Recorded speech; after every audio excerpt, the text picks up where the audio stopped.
Deres projekt hedder, og i 3 minutter fra nu af. Okay, det sidste er Christian. Vi har fået en sjov idé om en virtuel væg, hvor for eksempel vi kunne bruge en, eller det minder lidt måske om en meget, meget stor iPad eller noget. Bare med den runde ting. Ja, uden den her. Men så tænkte vi, at for eksempel en væg, der kunne man for eksempel indstille den til at skifte farver og sådan noget, hvis man bliver træt af en gamle farve eller noget, så man faktisk sparer en masse maling på den måde. Men måske også til børneværelse eller et eller andet, så kunne man måske lave et eller andet som undervands eller noget, eller sådan noget, så, hvor det faktisk bevæger sig, hvor det faktisk minder lidt om, hvis man er under vandet eller et eller andet. Og så kan man også klikke og måske lave fisk eller et eller andet. Men også til undervisning og sådan noget, der er det jo også meget nyttigt, fordi at i stedet for smartboards og sådan noget, så kunne man jo bruge den. Og så er der sådan noget, der er fingerstyret, så man kan sådan styre med, man kan se film, og altså man kan sådan styre det hele på med fingrene.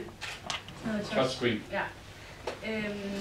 Og det skal sådan, så det kan skifte fra, hvis der nu er en teenagepige, der gerne har 9 plakater, eller en dreng, der gerne vil se en fodboldkamp på den her skærm her. Så skal der være sådan noget med, at man lige kan skifte fra det ene til det andet. Sådan nærmest som en computerskærm, bare på hele væggen. Ja, sådan man kan også se film og sådan noget, og så kan man gå ind på nettet og finde plakater og noget, og så kan man gøre den større eller et eller andet, så placerer den, hvor man gerne vil. Måske også oppe i loftet eller et eller andet. Der kunne måske være flot med en stjernehimmel om natten eller et eller andet. Og så kunne man måske også få apps eller et eller andet, hvor man for eksempel kunne spille eller et eller andet, sådan på en meget, meget, meget stor skærm. Vi har ikke rigtig fundet nogen producenter endnu, så det er ret ny. Vi har lige skiftet fra en helt anden væg. Så vi er lige ved at finde ud af, hvad vi gør nu. Og som produkt, der havde vi lidt tænkt en lille figur eller noget, hvor man sådan viste lidt, at på den ene væg, der kunne være et eller andet mønster eller sådan noget, og så på den anden væg kunne der være noget andet sådan noget, for at vise, at der kan være flere ting i gang på samtidig. Ja.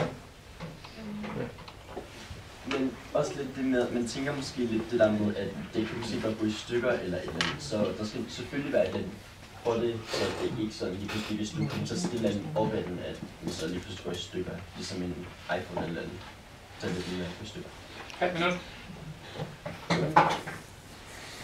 Ja, men altså selvfølgelig, der skal bruges mange penge på ideen, fordi det er jo lidt noget, der skal bruges videre på, eller...